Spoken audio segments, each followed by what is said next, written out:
What's up? It's your boy Carcino here, and I'm gonna tell you. I don't know if you guys remember the Wolf Pack. Omar Epps had a rap group he was in. It was called the Wolf Pack. It's a heating pack too.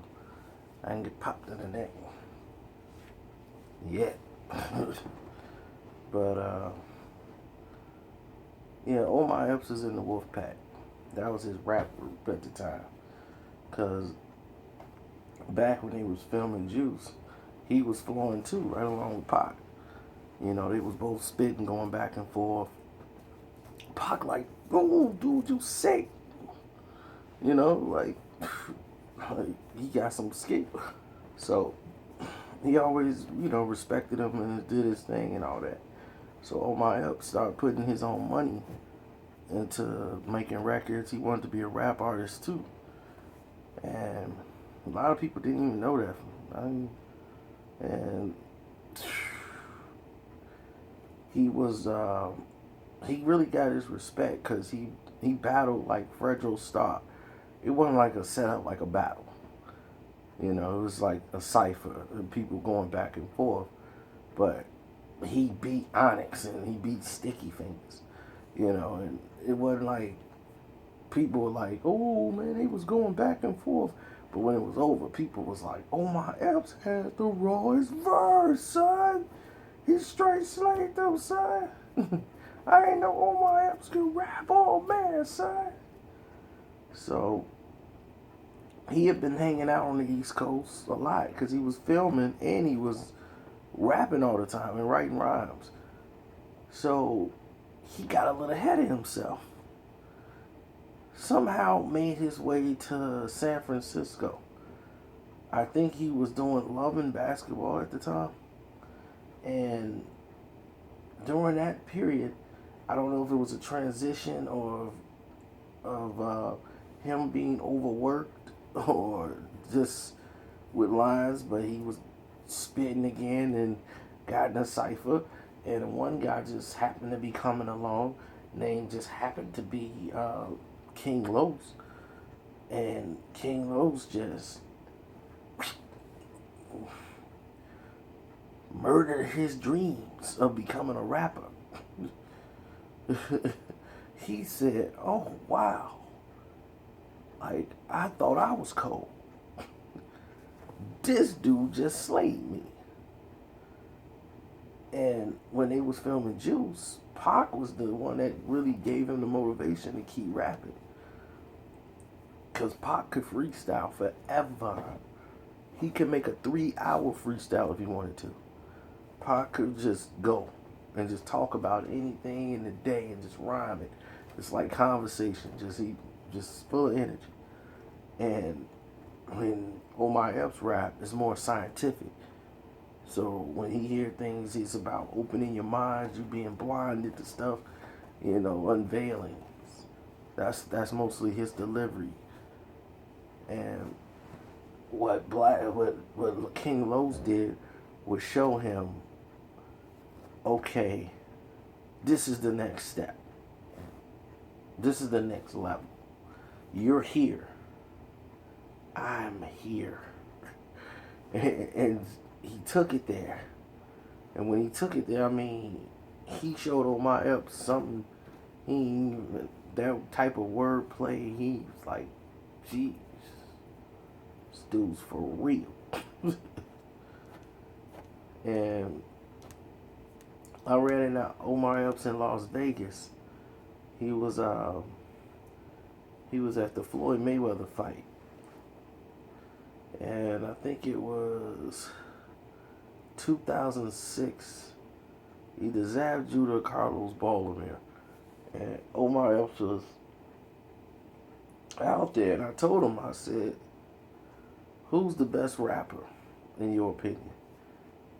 He said Biggie. Then Tupac.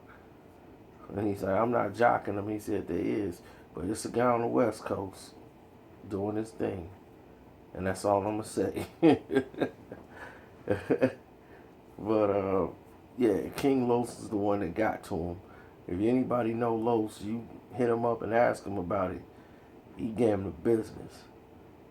But ever since then, people was like, he got his respect as an artist, as an MC.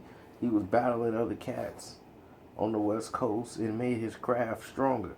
So people like Papoose, Saigon, Onyx, when they went back on tour, they told him, look, man, do some shows with us. You know, we're going to work on the album.